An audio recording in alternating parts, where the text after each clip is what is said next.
اچانک اس کی نظر ایک سفید کبوتر پر پڑی. وہ سوچنے لگا کہ میں کالا اور یہ سفید, یہ کتنا خوبصورت ہے, کتنا اچھا لگ رہا ہے, مجھ سے زیادہ خوش تو یہ ہوگا. اب اسی خیال میں وہ پریشان رہنے لگا اور اسے رات کو نیند بھی نہ آئے. ایک دن وہ کبوتر کے پاس پہنچا اور کہا کہ تم کتنے خوش نصیب ہو, تمہارا رنگ سفید ہے اور میں تو کالا ہوں, تم سے زیادہ خوش تو کوئی نہیں ہوگا.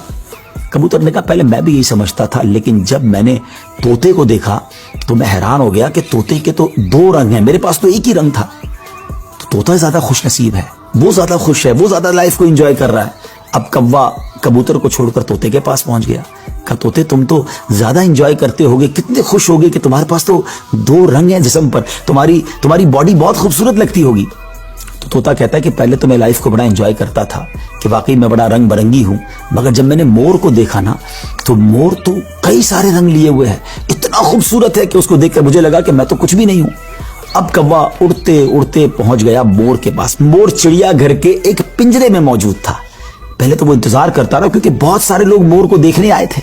جب سارے لوگ دیکھ کر چلے گئے تو کوّا مور کے پاس گیا کہ اے مور, ذرا یہ تو بتاؤ تم کتنے خوش ہو, کتنے رنگ ہیں تمہارے پاس, تم کتنے خوبصورت ہو. مور کہتا ہے پہلے تو میں یہی سمجھتا تھا کہ ہاں میں بہت خوبصورت ہوں, مگر پھر میں نے غور کیا کہ اسی خوبصورتی کی وجہ سے تو چڑیا گھر میں قید ہو گیا ہوں. روزانہ ہزاروں لوگ مجھے دیکھنے آتے ہیں مگر میں آزاد نہیں ہوں. اور پھر میں نے بڑا غور کیا کہ وہ کون سا پرندہ ہے جو چڑیا گھر میں قید نہیں ہے, تو مجھے سمجھ آئی کہ کوّا ہی ایک پرندہ ایسا ہے جو چڑیا گھر میں قید نہیں ہوتا, اس کو کوئی قید نہیں کرتا. ناظرین, کوّے نے جب یہ سنا تو اسے احساس ہوا کہ میں بھی اپنی جگہ پر واقعی خوش نصیب ہوں.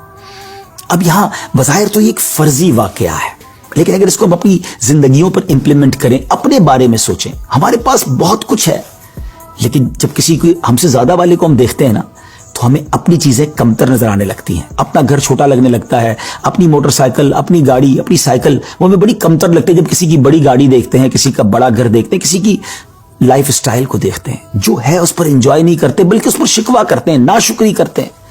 اس طرح زندگی نہیں گزرے گی. اگر آپ ہمیشہ اپنے سے آگے والوں کو دیکھتے رہیں گے تو آپ پریشان ہی رہیں گے. اگر آپ نے موازنہ کرنا ہی ہے, کمپیریزن کرنا ہی ہے, تو اپنے سے کمتر لوگوں کو دیکھیں نا.